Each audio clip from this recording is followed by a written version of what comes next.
Hi, everybody, and welcome to another episode of Take a Stand. I'm your host, Tracy Wilson, and today, people, I have got the amazing Vickie Helm with me today. I asked Vic to come on the show. Often I get her on these shows. They're sometimes short notice, and I say, "Hey, Vic, want to jump on a show with me today?" And she says, "Of course." So I'm always grateful that she does that. But aside from that, I wanted Vic to the show because this particular show is about taking a stand. It's like finding your place in the world where you are actually going to be able to, you feel comfortable enough to be able to stand up and be the person, the amazing person that you are. This show is filled of inspirational, motivational, and heartfelt stories and secrets for women who have actually beaten the odds to create success across their business, family, and their life. Sometimes we'll do some upbeat stuff. Sometimes we'll kind of go in a different direction, and it might be a little bit more serious and a bit more subdue in terms of the conversation that we have. So today, I really wanted to talk about how to stand up for yourself and how we, particularly as women, can find our place where we feel very comfortable, where we can actually know who we are and stand up for what it is that we believe in and stand up for ourselves so we don't get walked over. So I want to make sure that we cover all of that today. No better person than my good friend Vickie Helm to have on the show to have this conversation with. So welcome to the show, Vic. Great to have you here. Thanks, Dre. I want to tell you that I love this show. I love what it represents, and I love how you run it and that you're the host of it because you're just really awesome at it. Oh, thank you very much. Well, let's one of the things that I know, and I'm going to kind of go back into my early days of teenage years, where I know for me, I was a lot of my life I spent as being a people pleaser, right? So wanting to please everybody, and a lot of the time that came with, it's like, oh, people say you've been walked over, don't let people walk all over you. And so it took me some time to get to the point where I really truly believed in who I was. I really truly felt like I could stand up and believe in what I was about, stood firm on what I believed in, and was able to actually stand up for myself. And I know that you've had kind of a similar journey, and I wanted us to talk about those today so that we can, I suppose, shed some light on that, shed some light on some things that maybe haven't gone so brilliantly, where we've had some, obstacles that we've had to face, and then how we've actually overcome those to become the people that we are today. Thank you. I actually want to go deep with that subject today. I want to talk about what people don't want to talk about, what's hidden, what's shoved under the covers, what's pushed under the rug, put in the closet. And I want to talk about it because these things happened to me and I watched it firsthand, and I watched what it did for like 30, 35 years of my life.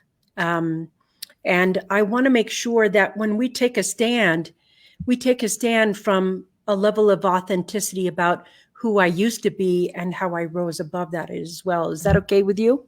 Absolutely. I love transformational stories. Thank you. I want to talk about an abusive household and what it's like living with an abusive man. I know there are some abusive women, but that wasn't my experience. My experience were men were abusive and my father was abusive. And at a very young age, I saw in my mind, I said this to myself. I must have been 5 or 6 years old. And I thought, well, I have a choice. I can be like my dad or I can be like my mom. And I chose to be like my dad because he got his way all the time. And my mother got beat up all the time. And I didn't want to get beat up all the time. And for some reason, at that young age, I didn't see him beating her up is the wrong thing. I thought it was just what was in the house. Somehow you think whoever wins the fist fight, which is always the man, and very few times the woman, you realize that in this violent house, you're making a choice whether you want to be violated or not. But at 6 years old, something happened to me. I learned a belief that I taught myself, and I taught myself this words: men are bad, women are good. Women are nurturing and loving, and men are violent. Those two things kept with me a long time. I remember even in my dating years, when you're at high school and, or going to a dance or something, this story in your head of men are bad, men are violent, that follows you everywhere. And, back then, part of the take a stand thing was back then, okay, I'm going to give my age away. But you got that quarter and you were supposed to put that quarter inside your purse or your bra or whatever. So in case you needed to call and get in that phone, that public phone, and put that quarter in to dial really fast, here I am, pick me up, because men are bad and men are violent. That thing continually ran through my head. And I kind of made a promise to myself that I wasn't ever going to get beat up. If some man tried to beat me up, it would be the last thing he ever do, because he would have broken parts or whatever else.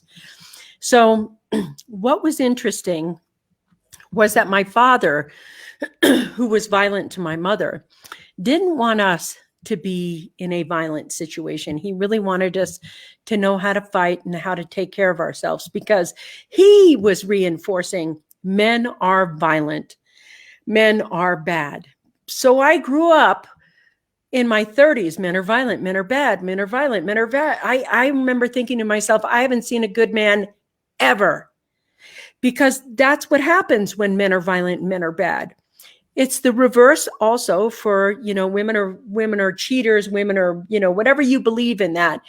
You keep perpetuating that lie. And what ended up happening was I had no good relationships with men. I had functional relationships with men. Those are the men I worked with. Here's the report you need. Here's this back. Here's this da, da, da, da, da. When I was 30 years old, no, I wasn't 30. When I was 27, I think it was, I was working for an author, Anderson. And, I shouldn't have said who they were. Scratch that line. I was working for an accounting firm. Sorry, we're live. Yeah, I know. There it goes. And I was in those gray cubicles with my accounting degree. And there was a guy and me inside this cubicle right here. And he was okay. I mean, we got along. It was all right. We were just working. And then one day I found out that he made $27,000 a year and graduated from an Ivy League school. And I made 19. I graduated from my local community college in Denver, Metropolitan State. And he was making more money than me. And right then I realized we were doing the same exact job. And the only difference was that he was a man. So I got up with this belief system inside me. Men are violent and they get their way and we support that, and men are bad, etc. I'm doing the same job and I'm not getting the same money. And I literally got up and walked. I don't think I was there for 6 weeks before I found this out. And I was infuriated and got up and walked out. And I became a police officer for a little while after that, in that stint, because I didn't know what to do. But even as a police officer, one day I found out that I made $5,000 less than the same patrolman who had the same thing, and I had kids and everything else that I needed to take care of.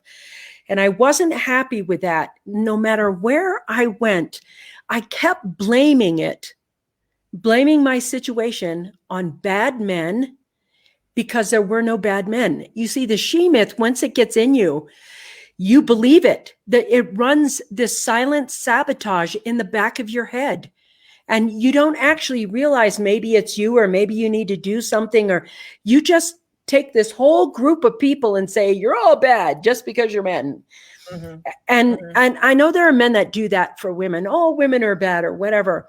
But in this instance, I still hadn't found what I thought was a good man. I never even identified to myself what I thought a good man did, what a good man was. I just thought a good man didn't beat up his wife, cheat on his wife, or, was, some assailant to his wife or his girlfriend, or to women in general. It doesn't even have to be just your wife. But my violence that I saw was a husband beating up his wife, which just happened to be my mom. And so I really want to talk about the hard parts that happen to you where you think, I mean, it's easy to go in and say, well, I left because we're doing the same job and he's getting paid more than I am. That's one thing. But if every relationship you have with a man, if you see men all your life with that kind of venom, thinking that all men are violent, and so all men are bad, then you can see that 50% of the world is bad and violent to you. And that's not true. It's not true.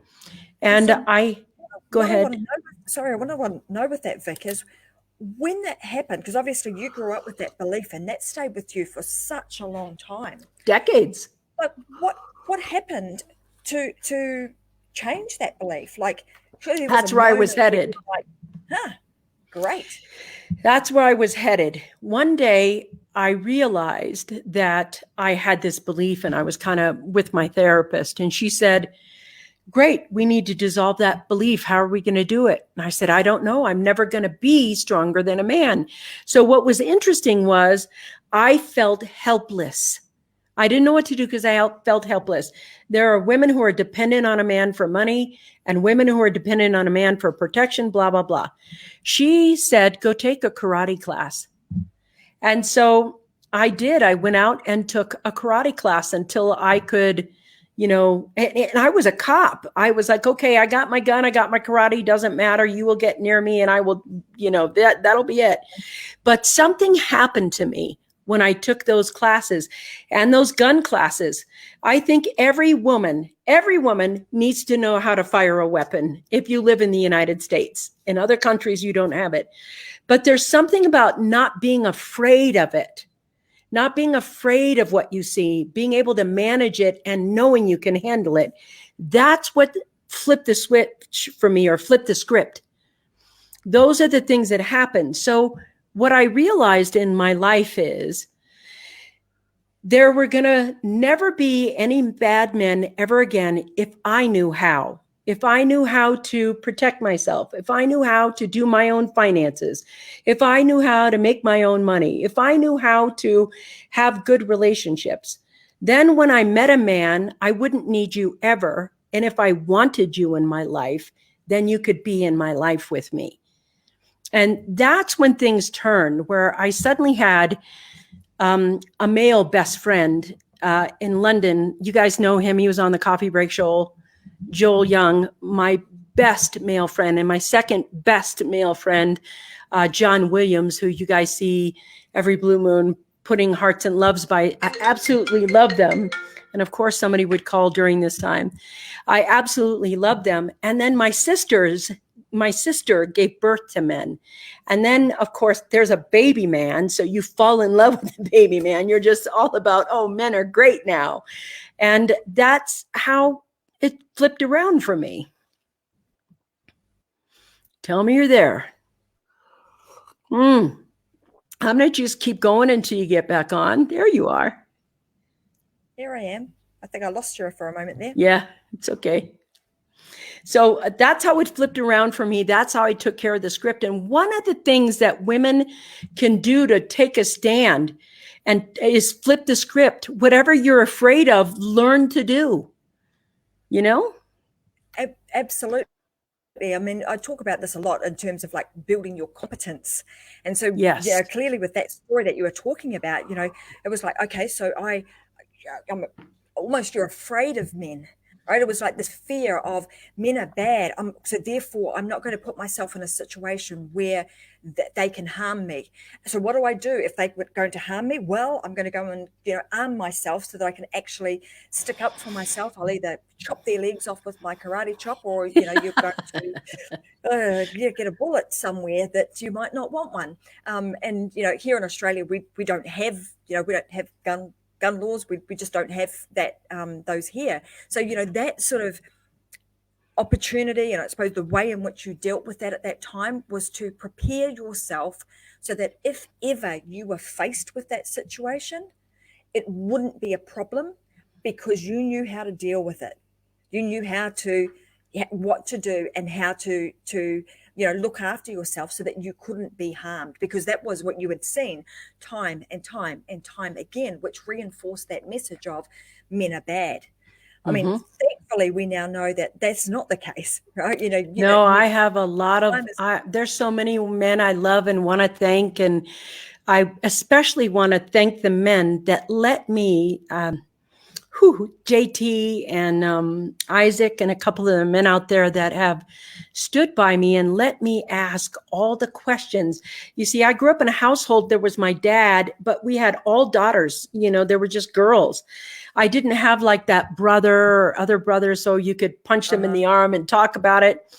And so there were a couple of lovely men who stood beside me and let me ask all the questions I wanted to ask or how they felt. And, I never knew this, but there are men who grow up with violent fathers and they felt just like, I don't want to be like him. It's bad for them too. I just thought, like everybody, it'd be, they're just bad men. It's like, I don't want to be that bad. I'm a man. I want to be a good man.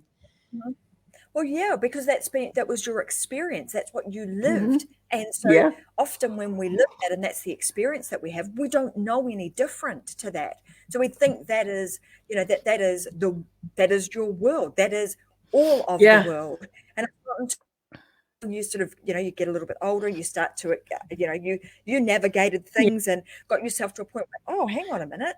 That Yeah. was a really strange belief I had. That actually isn't quite true. And Yeah. and then if to to stand up for yourself in a way that has been very authentic and very true to the person that you are, Yeah. which I think is really It's important. interesting. That's true because what ends up happening is you realize that there is humanity. That's what there is. And some humanity's level of consciousness isn't isn't it's not developed. And it doesn't matter whether you're a man or a woman, both throw tantrums and both can be violent and harmful, etc. And then there are conscious people who want to love and be kind and be integrous, and that's just who they are, period. And it doesn't have to do with being a man or a woman, but just your level of, where your ego's at the time. Yeah. I mean, we've got some comments coming through. So you guys, if you're watching right now, we are live. So hence the reason I said, oh, sorry, Vic, can't take that back. We're live. You've said it now, but Yeah. we are live. So that means that you're able to communicate with us. So you can message to us in the comment section below. And I can see that Larissa here is saying, this resonates so much with me. I formed that belief that men were bad and that women were weak. And for a long time, I Yes. was not able to build a fulfilled relationship with any of them. And therefore, I always felt really lonely. Wow, So that's so that's, true. yeah, yeah. It can, and as I say, absolutely. I bet that would be a really lonely place and Hmm. really important that that you deal with this. I'm going to pull up another because there's actually a bit of conversation going on in the side chat here. So let's pull this up too. And then she's saying, because somebody else is messaging her, she Hmm. said, yes, absolutely. Until we know that we are protecting our vulnerability, it Hmm. works for us to save our feelings. But once it's realized this defense is what was blocking my connection and I actually had to change it. So a big piece Absolutely. of this, right, is the recognition piece is you recognize that, oh, hang on a minute, this is not really working for me. This is not serving me well, and it's not true. It's just a false Hmm. belief that I had created, a she myth that had been running and sabotaging you behind the scenes without you even realizing and recognizing it. Then you get to the point of, oh, hang on a minute, I'm recognizing it, and you do something about it. I mean, this comes down to, like, when I think about taking a stand and standing firm on who you are, there's a few things that I think are really important in us doing that. And the first is like knowing who you are. Like, Yeah. are Number you? one. Hmm. Yeah. And the number of conversations that I've had with women where they've had that turning point was the catalyst. They kind of, well, there was a moment, and then they were like, hang on a minute, I really want to understand and get to know who I really am. When they started to look inwards Yeah. and started to really see who Yes. am I really, then they were Hmm. able to, move forward and take a stand stand in their vulnerability, stand in who they are, stand in firm with what they believed in. And then the next piece of that is like, once you know that, is setting some boundaries and knowing, setting some limitations. That's right. Yeah. I want to say more about that because I think it's so important what you just said. One of the things I learned was that it appears as though when you take a stand, everybody likes to talk about, like I have stories of being she-myth where it was clearly over the top being she-myth. But when you start she-mything, when you are actually creating, because what you focus on grows, you're going to attract whatever you're focusing on. If you're attracting, bad men because that's what you believe, then a whole bunch shows up. And you don't see how you're offending another with your she-myth that you believe. And so that whole thing about taking a stand and calling yourself out and taking a look at who you actually are and getting your beliefs in place, that's really the work for me, because it's the she-myth is something that has been placed upon us, and also some of the ones that we create that we believe. A she-myth, all men are bad, all men are violent. You know what I mean? Absolutely. And like you say, you then recognize who you are. You're starting to set some limits and some boundaries around you, because now you know exactly, Mm-hmm. what are you willing to accept? And Mm-hmm. if you're willing to accept that, then that's where your boundaries lie. That's the best you're going to get. So it's making sure that you set really good boundaries around you. And then the next is, it takes a bit of practice, right? It's like, it doesn't just happen like, oh, I'm going to decide I know who I am now, and today, boom, I'm going to set some boundaries, and then everything is just going to be honky dory from there. It doesn't work That's that way. correct. It takes constant practice and being self-aware, so that you can continue to maintain those boundaries, Mm-hmm. so that the fences that you create, you can't just create them once and expect them to stand forever. They Mm-hmm. need maintenance and practice to keep those intact and keep them strong. And Yeah. then the next I'd say is like knowing your rights. Like, and when Yes. I talk about Thank you. knowing your, yeah, so let's talk Because about there that. Like, are women out there who are with bad men right now.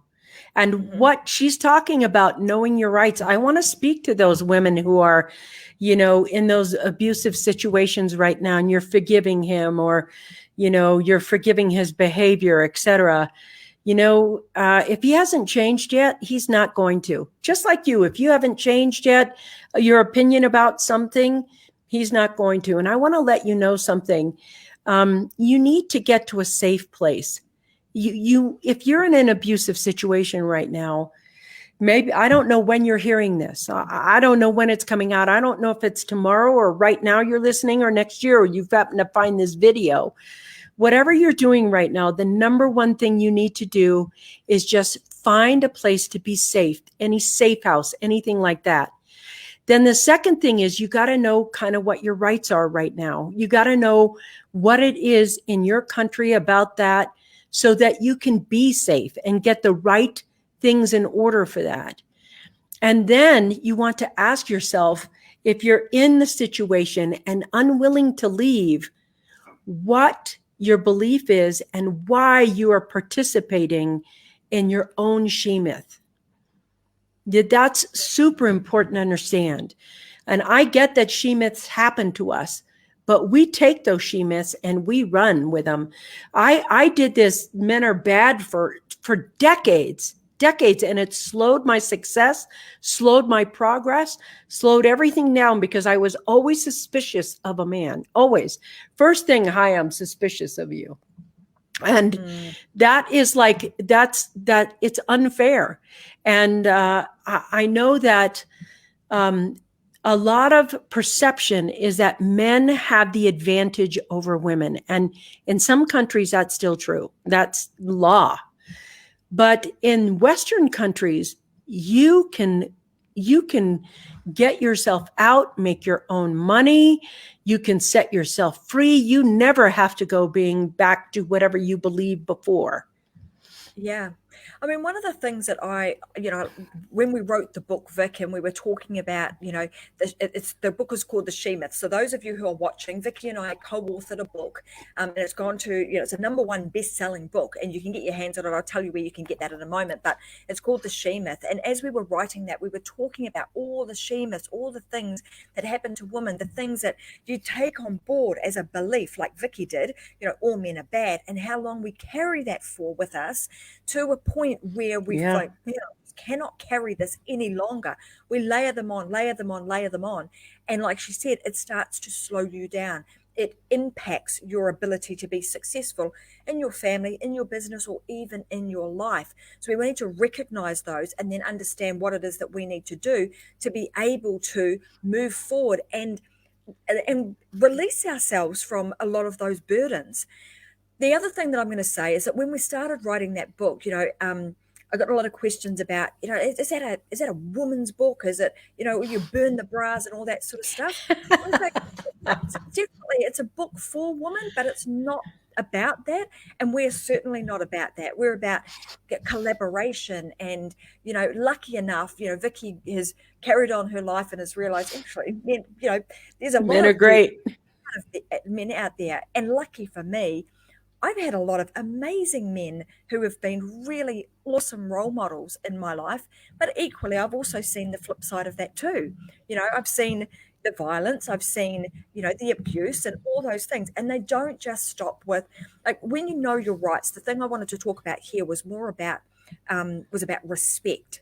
Like, and it doesn't matter whether you're a man or you're a woman, but if you're a woman, and a man, you deserve to be respected. Mm-hmm. When you need to respect yourself, respect others, and in turn, you will Mm-hmm. also be respected.